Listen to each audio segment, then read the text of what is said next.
하겠습니다. 잘 오셨습니다. 은혜 받으시기 바랍니다. 한 주간 평안하셨습니까? 부활의 주님의 은혜가 여러분의 가정과 삶 가운데 함께 할 수 있기를 주님의 이름으로 축복합니다. 극락에서 온 불납이라는 책을 쓴 이 김성화 목사님이라는 분이 계십니다. 이분이 정토정 포교국장도 했고 교육국장까지 한 분인데, 이분이 어렸을 때 아버지가 일찍 어머니가 돌아가시고 3살 때 스님을 따라서 절에 들어가서 스님이 되었습니다. 그래서 이분이 나중에 불교계에서 인정을 받아가지고 정토정 사람들로부터 많은 후원을 받았어요. 땅도 후원을 받고 10억 정도 돈도 후원을 받고. 그런데 불교 대학을 짓는 가운데 문제가 생겨가지고 고소를 당해가지고 감옥에 들어갑니다. 감옥에 들어가서도 불교 공부를 열심히 했습니다. 감옥에 안 가보셔서 잘 모르겠지만은 책을 빌릴 수가 있습니다. 불교 관련된 책을. 그리고 열심히 책을 빌려서 읽었는데 어느 날은 책이 다 대출이 돼가지고 불교 관련된 책이 없었어요. 그래서 이 군 복무를 이 교도소에 사는 이 청년이 기도원 협회에서 나온 성경책을 갖다 줬어요. 갖다 주면서 하는 말이, 전 세계에 수억 의 인구가 기독교에도 진리가 있다고 믿고 있으니까 스님도 기독교의 진리를 한번 읽어보시길 바랍니다. 그렇게 하고 책을 건네줬어요. 그리고 저는 내일 제대합니다. 스님을 위해서 기도하겠습니다. 그러고 나왔어요. 이분이 이제 성경책을 읽는데 충격을 받았어요. 본인이 알고 있는 석가모니에 관련된 일화가 있습니다. 어떤 인도의 한 여인이 외동아들이 있었는데 너무 아파가지고 죽을 지경이 되었어요. 석가모니를 찾아옵니다. 우리 아들을 살려달라고. 석가모니가 말합니다. 이 세상에서 한 번도 죽음을 경험하지 못한 집에 가가지고 쌀 한 줌을 빌려와가지고 죽을 만들어가지고 아들에게 먹여라. 그러면 아들이 살게 될 것이다. 그래서 다 찾아가 봤어요. 그런데 어느 가정도 죽음을 경험해 보지 못한 가정이 없는 거예요. 모든 가정에 다 죽음이 지나간 겁니다. 그래서 석가모니를 찾아왔습니다. 쌀을 얻지를 못했습니다. 그러니까 석가모니 하는 말이 생자 필멸이다. 살아있는 사람 반드시 죽게 되니까 그것을 거부하려고 하지 말고 숙명을 받아들여라. 그렇게 이야기를 합니다. 그게 자기가 알고 있는 석가모니에 대한 이야기예요. 그런데 성경을 읽어보니까 누가복음 7장에 보니까 나인성의 한 과부가 있었는데 그 아들이 죽었어요. 아픈 게 아니고 죽었어요. 시신이 들어있는 간이 지나가는데 예수님이 멈춰가지고 청년아 일어나라니까 죽은 청년 일어나는 거예요. 그걸 보면서 불교와 기독교의 차이가 이것이구나라고 깨닫습니다. 불교는 인간의 죽음을 숙명으로 받아들이라 하는데 예수님은 죽은 자를 살리시는 분이구나. 죽음을 이기신 분이 바로 예수님이구나. 그 길로 이분이 감옥에서 나와가지고 신학대학원을 가가지고 이제 목사가 되었어요. 그분이 오랫동안 간증을 하고 다니는데 지금은 이제 소천하셨습니다. 여러분, 이 세상의 어떤 종교도 부활에 대해서 이야기하는 종교는 아무 종교도 없습니다. 그래서 우리 예수님께서 요한복음 11장에 말씀합니다. 나는 부활이요 생명이니 나를 믿는 자는 죽어도 살겠고 무릇 살아서 나를 믿는 자는 영원히 죽지 아니하리라. 이것을 네가 믿느냐? 이것을 네가 믿느냐? 신앙이 없으면 눈치라도 있어야지. 예수님만이 부활을 이야기하고 예수님만이 죽음의 권세를 깨뜨리고 부활하신 주님인 줄 믿습니다. 오늘 이 본문의 말씀 보면은 예수님의 부활을 가장 먼저 목격했던 한 여인들의 이야기가 나오고 있습니다. 오늘 본문의 말씀을 통해서 부활이 우리에게 주는 진리가 무엇인지 하나님의 음성을 듣겠습니다. 첫 번째로 부활은 역사적인 사실이라 하십니다. 우리 1절과 3절을 같이 한 목소리 읽어보겠습니다. 시작. 안식 후 첫날 새벽에 이 여자들이 그 준비한 향품을 가지고 무덤에 가서 돌이 무덤에서 굴려 옮겨진 것을 보고 들어가니 주 예수의 시체가 보이지 아니하더라. 자, 여러분, 예수님이 부활하신 새벽에 가장 먼저 무덤으로 간 사람들은 여인들입니다. 그런데 여인들이 부활의 주님을 만나기 위해서 간 게 아니에요. 그들의 손에 뭐가 들려 있었느냐? 향품이 들려 있었다. 이렇게 말합니다. 부활하신 주님을 만나가지고 꽃다발을 전해주기 위해서 간 게 아니고 향품이 들려 있었습니다. 이 향품은 뭐냐면 시체에 썩는 것을 막고 악취를 제거하는 방부제와 같은 게 향품입니다.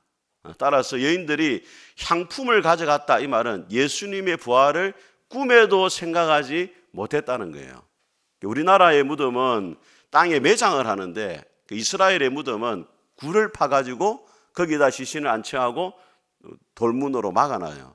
그런데 여인들이 도착했을 때 이미 무덤의 돌문이 굴러져 있었습니다.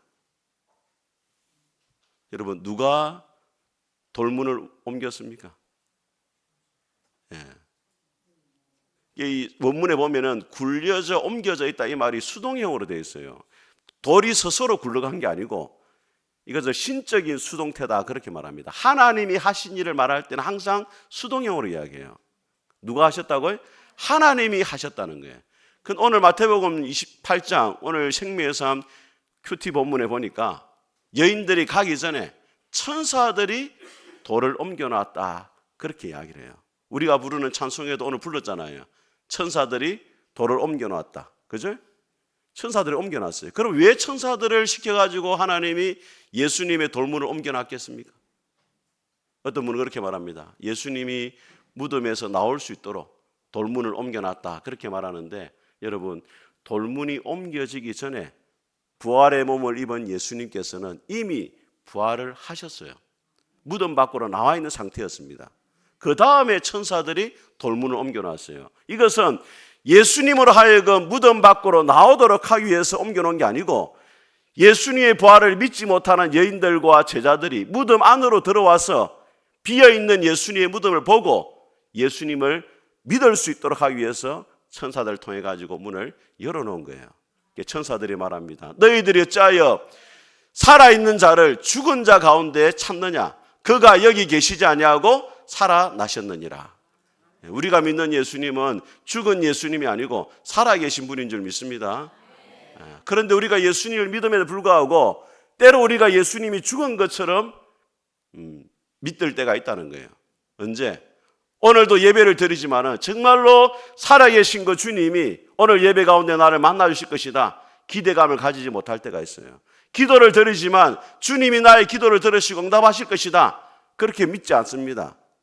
하나님 말씀을 읽지만은 오늘도 말씀을 통해 주님이 나에게 말씀하실 것이다, 기대를 가지지 않고 마치 예수님이 죽어 있는 것처럼 죽은 예수님을 찾아가는 우리의 모습을 발견하게 되더라는 거예요.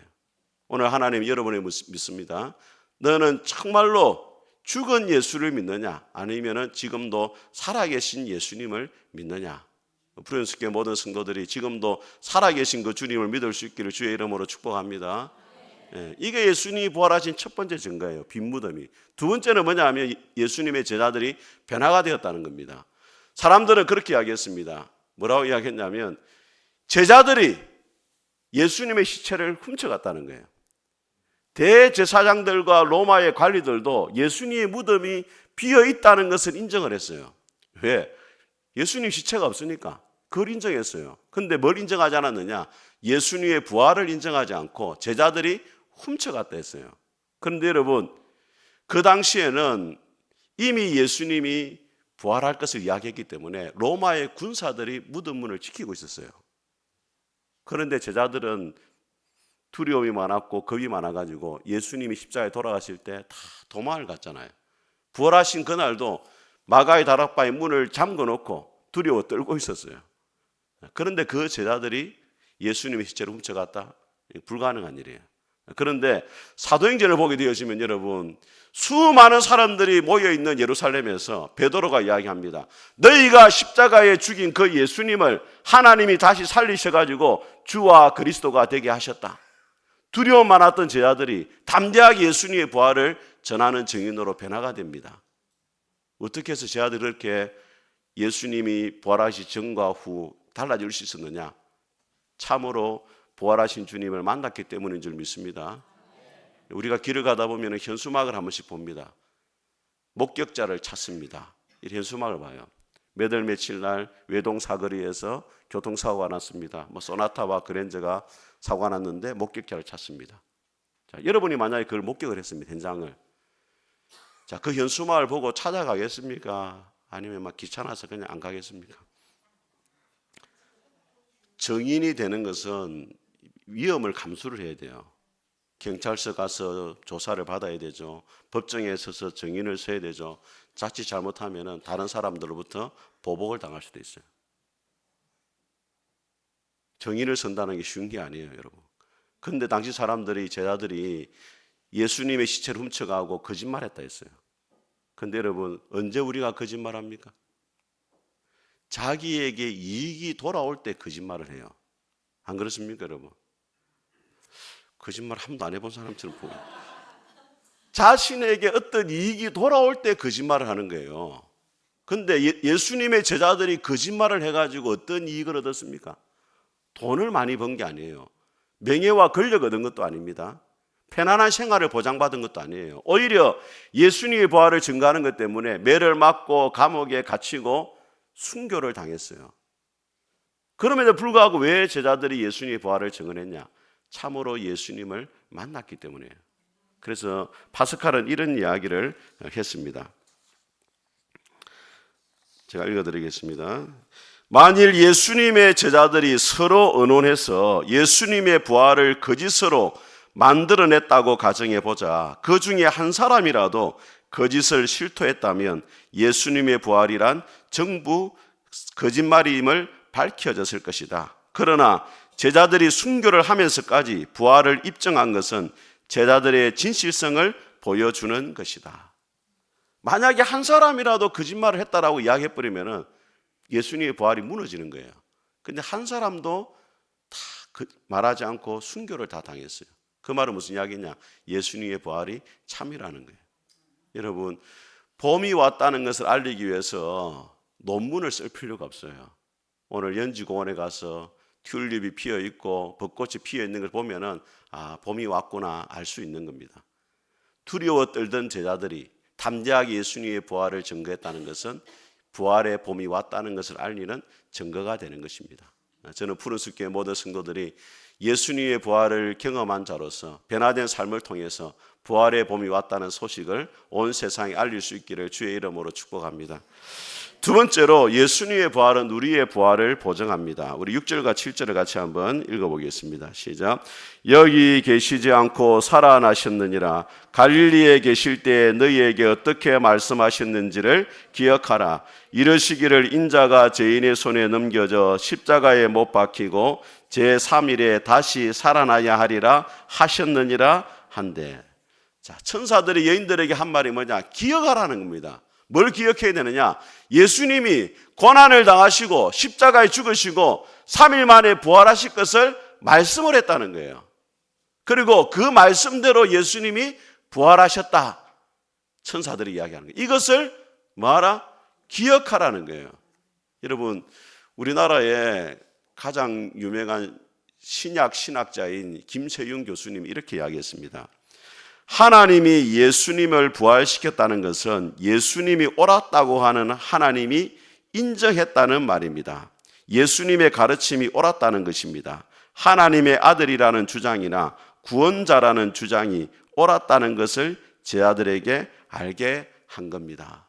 여러분, 예수님의 부활을 했다는 말은 뭐냐? 죽는다고 말했고 4일 만에 살아난다 말했는데 그 말대로 됐다요. 그죠? 그건 뭘 말하느냐? 예수님이 하신 모든 말씀이 사실이라는 것을 증명했다는 거예요. 여러분, 예수님이 살아계실 때 뭐라고 말씀했습니까? 나와 아버지는 하나다. 나를 본 자는 아버지를 보았다. 내가 곧 길이요 진리요 생명이니 나로 말미암지 않고는 아버지께로 갈 자가 없다. 엄청난 이야기를 했습니다, 여러분.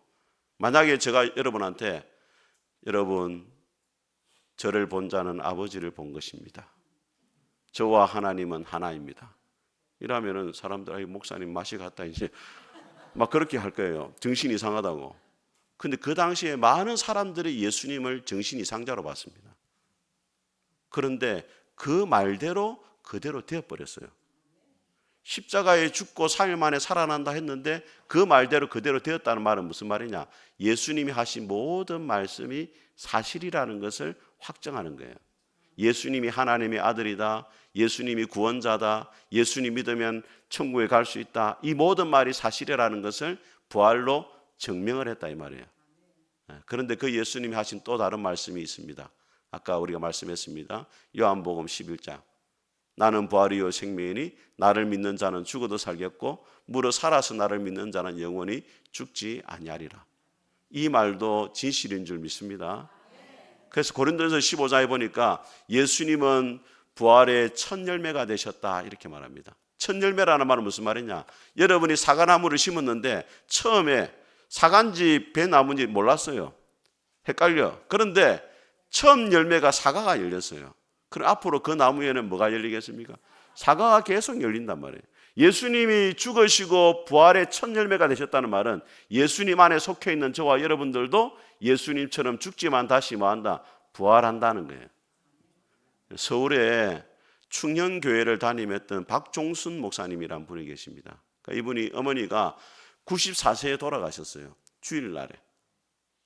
주일날 편찮으셨는데 목사님이 주일날 설교도 하고 해야 되니까 병원에 모시고 갈 수가 없었어요. 그래서 어머니한테 말했습니다. 어머니, 내일 서울대학병원에 예약을 해놨습니다. 오늘 주일이니까 조금만 어머니 참으세요 했는데 그날 밤을 넘기지 못하고 돌아가셨어요. 그 목사님이 어머니한테 말했어요. 어머니, 목사 아들 만든다고 하나님이 수고했다고 천국에 좋은 집을 준비해 놓고 계시니까 나중에 천국에서 만납시다. 그렇게 했어요.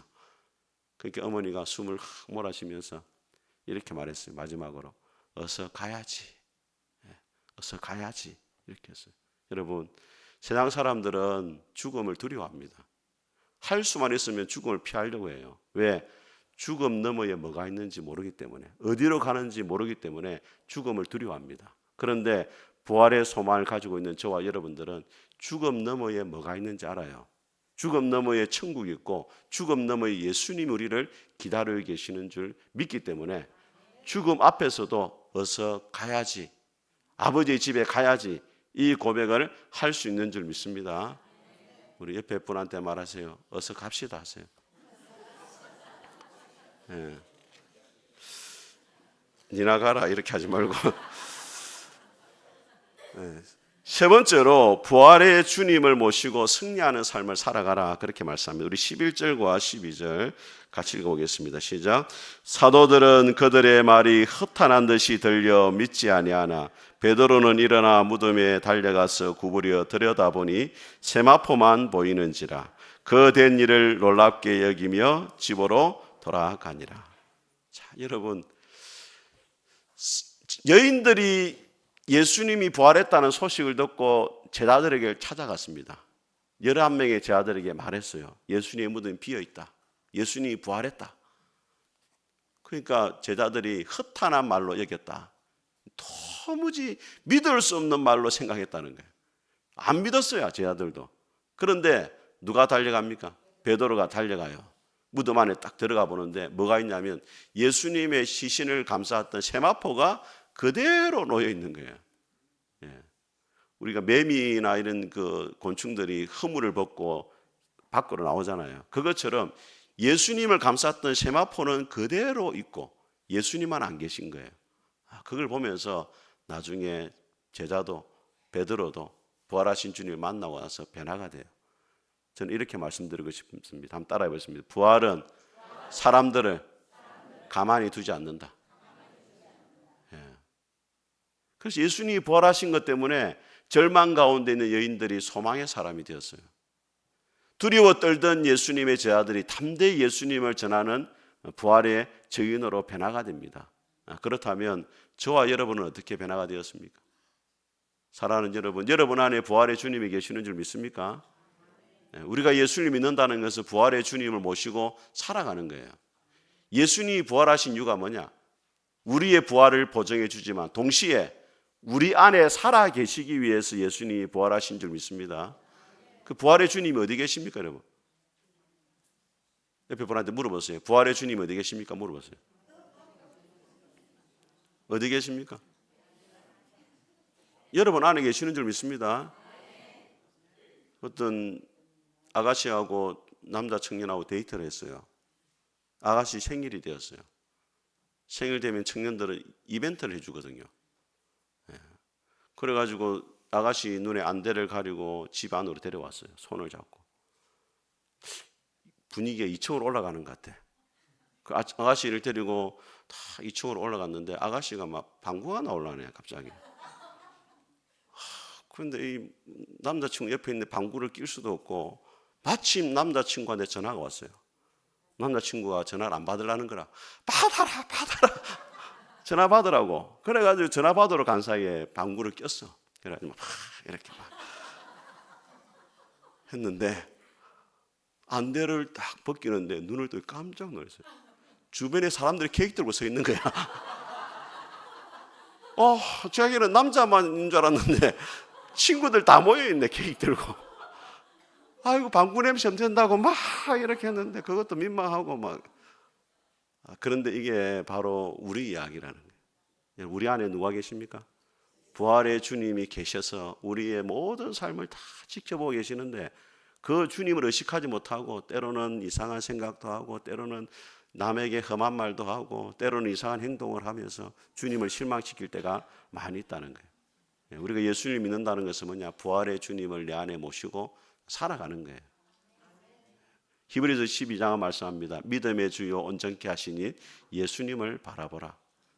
저는 여러분들이 주님의 그 부활을 바라보고 또 예수님이 여러분 안에 계심을 믿고 살아갈 수 있기를 축복합니다.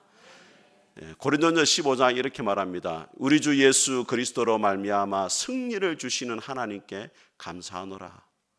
저는 부활을 보면서 이런 생각을 합니다. 여러분, 사람이 이길 수 없는 딱 한 가지는 죽음이에요. 죽음. 아무도 죽음을 못 이깁니다. 여러분, 돈이 많아도 죽어요. 권력이 있어도 죽습니다. 많이 배워도 죽어요. 죽음 앞에 다 무릎을 꿇어야 돼요. 그런데 예수님은 죽음을 이기고 승리하셨어요. 그 말은 우리 인생에 어떤 문제가 와도 주님은 그 문제를 해결할 수 있는 분이다. 우리가 부활의 주님을 믿는다는 것은 그 믿음을 가지는 거예요. 내 인생에 어떤 문제가 와도 죽음을 이기신 예수님께서 내 인생의 문제를 반드시 해결해 주실 것이다. 그걸 믿는 거예요. 여러분, 어느 마을에 꽃을 파는 할머니가 계셨는데 할머니가 행색은 늘 초라했는데 늘 웃고 다녔어요. 그 별명이 행복 할머니예요. 행복 할머니. 어느 기자가 물었습니다. 할머니, 뭐가 그리 행복합니까? 그렇게 하니까 할머니가 이렇게 하겠어요. 내게는 행복한 비결이 하나 있답니다. 이 나이에 어찌 좋은 일만 있겠습니까? 고통을 당할 때마다 저는 예수님을 생각합니다. 예수님은 금요일 날 십자가에 못 박히는 고통을 당했습니다. 그러나 사흘 만에 부활의 새벽을 맞이하지 않았습니까? 저는 고난이 다가올 때마다 마음속으로 사흘만 기다리자고 다짐합니다. 그때부터 제 삶이 한결 행복해졌습니다. 예수님이 십자가에 죽으셨지만은 사흘 만에 살아났잖아요. 그래서 우리는 십자가에 죽으신 예수님도 바라봐야 되지만 죽음을 이기고 부활하신 그 예수님을 바라봐야 되는 거예요. 그러면 우리의 삶에 문제가 있어도 죽음을 이기신 그 주님이 나를 도우실 것이다. 그런 믿음을 가지면 마음에 또 소망이 생기는 거예요. 사랑하는 여러분, 오늘 부활의 아침에 예수님의 무덤이 비어 있었습니다. 무덤 속에 시신이 있다는 것은 인생의 절망을 말하는 거예요. 그런데 무덤에 비어 있었다는 것은 소망을 이야기하는 겁니다. 우리는 빈 무덤을 바라보고 살아가는 소망 있는 자인 줄 믿습니다. 부활의 아침에 예수님의 빈 무덤을 바라보고 살아계신 그 예수님을 바라보고 날마다 승리하는 삶을 살아갈 수 있기를 주님의 이름으로 축복합니다. 우리